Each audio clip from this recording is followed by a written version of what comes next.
안녕하세요. 핑크가든 정아람입니다. 오랜만에 이렇게 지금 영상을 찍고 있는데요. 오늘은 날씨가 좀 이렇게 비가 보슬보슬 내리고 있습니다. 그래도 이렇게 비를 흠뻑 맞은 우리 아이들이 이렇게 형형색색 이쁜 컬러를 띠고 있어서 이 위치에서 지금 영상을 촬영을 하고요. 네, 이제 좀 있으면 6월입니다. 6월이면 떠오르는 게 뭘까요? 바로 꽃이죠. 지금 이 주변에도 장미꽃도 이렇게 만개를 하고 있고, 이렇게 여기 있는 목수국도 꽃눈을 달기 시작을 했습니다. 6월인 만큼 이제 목수국의 계절이 돌아왔는데요. 오늘은 목수국, 그 수국에 대한 관리법을 좀 전반적으로 다루려고 합니다.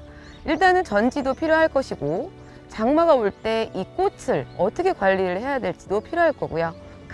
가을을 위해 이 예쁜 목수국의 단풍을 좀 즐길 수 있는 이런 방법을 소소하게나마 전달을 드리려고 합니다. 그래서 오늘도 저희 핑크가든의 영상을 끝까지 시청해 주시면 많은 도움이 되실 걸로 생각됩니다. 네, 이제 이렇게 보시면 여기 목수국이 있습니다. 종류가 다 각각 다른 목수국들인데요. 이렇게 지금 보시면 이제 꽃대를 달기 시작을 합니다. 이러다 보면 이 아이들이 수분의 요구량도 상당히 많아집니다. 그렇게 되면 어떻게 될까요? 이 꽃이 점점 이 화분 자체도 물을 많이 요구를 할 것이고, 이 꽃들도 꽃을 개화를 하려고 아이들이 힘을 엄청 쓰는 시기가 바로 이때인데요. 그래서 이런 시즌에 이 수국들이 수분을 요구하는 양이 많다 보니까 낮에 이렇게 잎이 이렇게 고개를 숙이는 경우들이 좀 있습니다. 그런데 이걸 보고 뭐야, 얘 물이 없나? 시들었네? 하고 이제 물을 주시는 분들이 좀 있으신데요. 그 아이들 같은 경우는 조금만 시간을 텀을 주시고 저녁 때 한번 살펴봐 주시는 거를 추천드리겠습니다. 왜냐하면 이게 늘어지는 게 이 아이가 위에가 무거워서 늘어지는 건지, 아니면 물이 정말 너무 많아서 스트레스를 받아서 늘어지는 경우가 있습니다. 그래서 저녁에 봤을 때 만약에 늘어져 있다, 그러면 이 아이는 물로 인한 스트레스가 강한 거고요. 낮에는 뜨겁기도 해서 이렇게 시드는 경우가 있으니까 저녁 시간에 다시 애들이 꿋꿋이 서 있는지를 파악을 하시고 물을 주시는 걸 추천드리겠습니다. 다음은 이제 목수국이 햇빛과 어떠한 연관이 있는지를 좀 말씀을 드려보려고 하는데요. 여기 지금 두 가지 아이들을 보면 얘네들은 분명 같은 수국입니다. 얘네들은 뽀티체리라는 외성종 목수국인데요. 이렇게 보시면 눈에 봐도 다르죠. 전지는 제가 일괄적으로 봄에 똑같은 수고로 전지를 해줬었습니다. 근데 얘는 키도 아직 작고 꽃이 많이 물어있지만 이 아이는 잎과 잎 사이의 간도 넓고 키도 큽니다. 수국은 방그늘에서 잘 큰다라고 말씀들을 하십니다. 하지만 이 목수국은 방그늘보다는 일정량의 해를 받아야 이렇게 꽃이 개화도 하고 웃자람 현상이 없습니다. 이 두 가지를 실례로, 이 아이는 제가 햇빛을 하루 종일 보는 노지에서 계속 보관을 하고 키웠던 아이이고요. 이 아이는 지금 여기 현장에 있는 그늘막 밑에서 키웠던 아이입니다. 실제로 이 두 가지를 보시면 정말 확연히 차이가 나는 걸 보실 수 있거든요. 그래서 수국이라고 해서 방그늘을 보다는 오전에 어느 정도 6시간 이상은 해를 보는 곳에 보관을 하고 키우셔야 이렇게 꽃의 개화량도 많아진다는 것을 꼭 염두에 주셨으면 좋겠습니다. 하지만 이제 완전히 그늘진 자리보다 햇빛과 통풍이 어느 정도 밸런스를 유지를 해야 이 꽃도 풍성하고 다복하게 필 수 있으니까 그 점은 참고 부탁드리겠습니다. 네, 이제 이렇게 목수국을 키우시다 보면 사람들이 대부분 이제 많이 하는 실수가 있습니다. 아까도 이제 언급을 드렸지만 여름철에 과습이죠. 장마철에 이제 수국은 이름처럼 물을 좋아하는 식물은 맞긴 합니다. 그런데 또한 모든 식물들이 과습에는 좋지 않다는 걸 익히 알고 계실 건데요. 이 얘네 수국들도 마찬가지입니다. 물을 어느 정도 줘야 되는 건 맞습니다. 그 기준점을 정하기가 되게 어려운데요. 이 뿌리가 검게 변할 정도로 물을 주시면 안 되십니다. 그래서 지금 보시면, 자, 얘는 지금 과습이 아닙니다. 뿌리가 되게 뽀얗고 베이지 톤을 갖고 있고요. 과습인 경우인 애들은 여기 뿌리가 갈색입니다. 그런 거를 잘 판단하셔서 물 조절을 하셔야 하고요. 또한 이제 꽃을 많이 보고 싶다고 해서 질소 비료를 막 과다로 투비를 하시는 분들이 있는데, 질소를 과다하게 주게 되면 잎만 무성해지고 커집니다. 그렇게 되면 꽃이 상대적으로 작게 피기 때문에 이 시기 때는 가능한 어렵다, 뭐 비료를 어떻게 줘야겠다라는 생각을 하지 마시고 그냥 가만히 두시는 게 최선일 수도 있습니다. 그래서 이제 이 목수육 하면 또 이제 전지를 뺄 수가 없습니다. 그래서 지금 요 시기 때 이렇게 꽃을 달고 있다고 했죠. 근데 얘는 꽃을 지금 피우질 않았습니다. 어떤 차이일까요? 저는 분명히 얘네들을 같은 시기에 전지를 하긴 했습니다. 왜 차이가 있느냐? 수종에 따라 꽃을 피우는 시기가 다릅니다. 꽃을 먼저 피우겠죠. 개화를 하다 보면 곧 있으면 장마가 옵니다. 그렇게 되면 이 장마의 비의 무게 때문에 이 아이들 다 이렇게 처집니다. 그래서 저는 얘를 이렇게 꽃대를 물은 상태에서 반절 전지를 해줄 건데요. 그 이유는 가을까지 꽃을 보려고 합니다. 이 중에 반을 자르게 되면 반은 꽃이 남아 있을 거고 반은 꽃눈이 사라지겠죠. 그러면 장마 때쯤 되면 꽃눈을 다시 생성을 하게 되어 있습니다.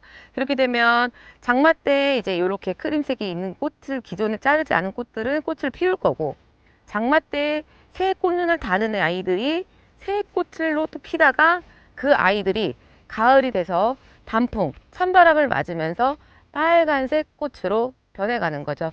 그래서 이 수국 하나로서 지금 시기부터 가을까지 길게 볼 수 있는 그 전지하는 영상을 좀 보여드리려고 합니다. 지금부터 전지를 한번 시작을 해볼게요. 지금 이제 이 라임라이트 같은 경우는 꽃눈을 아직 달지는 않았습니다. 이제 조금 시기가 저 6월쯤 들어가야 달고 있는데요. 이 친구들 같은 경우에는 지금 이렇게 밑에도 하단에도 잎이 나와 있죠. 사실은 얘는 외목대입니다. 이 외목대인데 밑에서 세력이 엄청 강하다 보니까 계속 순을 치고 올라옵니다. 그러면 이 아이는 꽃을 피우려는 힘을 이 가지들에게도 에너지를 다 분산을 하는 거죠. 그래서 저는 얘를 빨리 꽃을 최대한 보게 하기 위해서 불필요한 가지를 없애는 작업을 하겠습니다. 그래서 여기 아래부터 먼저 다 제거를 하겠습니다.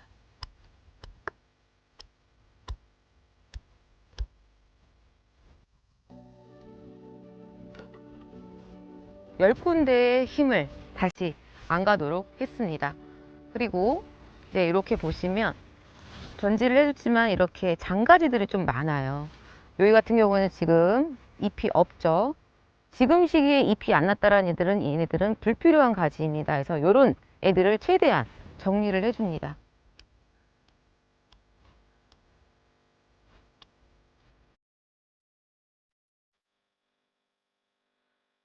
이렇게 지금 불필요한 가지들을 전지를 마치고 나서 이미 얘가 지금 봄에 제가 전지를 하긴 했지만 이렇게 세력이 먼저 혼자 치고 올라온 아이들이 있습니다. 근데 이 아이들은 매목대, 스탠다드형 동그란 추파추스의 모양을 연상케 하는 수국인데요. 이렇게 뿔독뿔독 튀어나오면 이쪽이 좀 이쁘지 않잖아요. 그래서 이쪽을 저도 제 전지를 이제 해주겠습니다.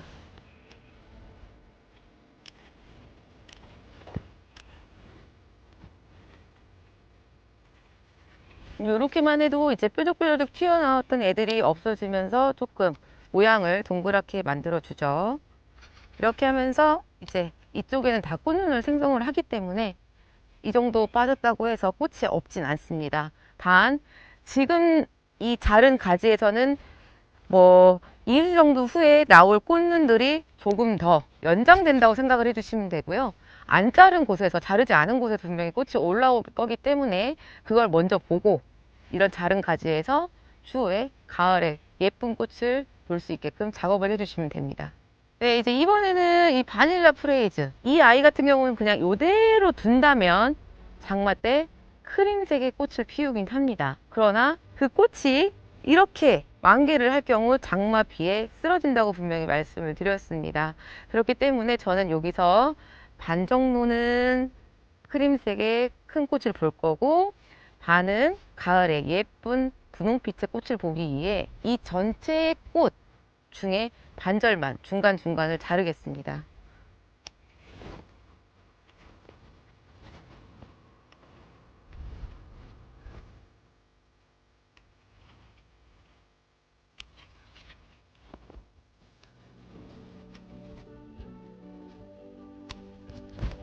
이렇게만 잘라주셔도 지금 이 자른 만큼이 다시 꽃눈을 새로 생성을 할 거고, 남아있는 꽃눈들이 꽃을 피울 겁니다. 그래서 지금부터 가을 늦게까지 이 한 그루에서 꽃을 아주 긴 시간 동안 볼 수 있게 이렇게 전지 작업을 해주시면 됩니다. 같은 목수국이라 해도 품종별 차이가 있습니다. 얘네들은 뿌띠 시리즈의 외성형이고요. 얘네들은 바닐라 프레이즈, 라임라이트이지만 이렇게 형태를 다듬어 놓은 외목대 스탠다드형입니다. 그래서 이런 작은 외성용 아이들은 작은 하단에도 조화를 이루어서 그 작은 하단 안에서도 빛을 이루고요. 이런 외목대 스탠다드 목수 같은 경우는 정원에 이 한 주만 있어도 포인트 목으로 자리를 확실히 잡을 수 있습니다. 뭐 가지가 어떤 건 단단하고 어떤 아이들은 가을에 좀 더 핑크색 빛을 더 붉게 돌게 하는 아이들이 있는 반면 이런 뿌띠처럼 외성종인 아이들이 있다는 걸 참고해 주셨으면 좋겠습니다. 이제 곧 장마철이 돌아오는데요. 장마철의 가장 중요한 관리 포인트는요, 통풍 그리고 배수의 관리입니다. 그래서 화분 같은 경우에는 이제 화분에 밑에 받침대에 물이 고여 있지 않은지 고여 있는지를 확인을 꼭 하셔야 되고요. 그리고 이제 화분과 화분 사이가 통풍이 잘 돼야 되기 때문에 너무 붙어 있지 않은지는 그것 또한도 파악을 해 주셔야 됩니다. 곰팡이나 물은병 없이 건강하게 클 수 있습니다. 계절이 바뀔 때마다 완전히 다른 모습을 보여주는 이 목수국이 단연 최고라고 생각을 합니다. 그래서 이렇게 핑크가든은 실제 농장에서 관리하는 방법 그리고 계절에 따라서 어떻게 변화를 보여주는지를 이렇게 영상을 쭉 담아 보겠습니다. 여기까지 핑크가든 정아란이었습니다. 감사합니다. 안녕.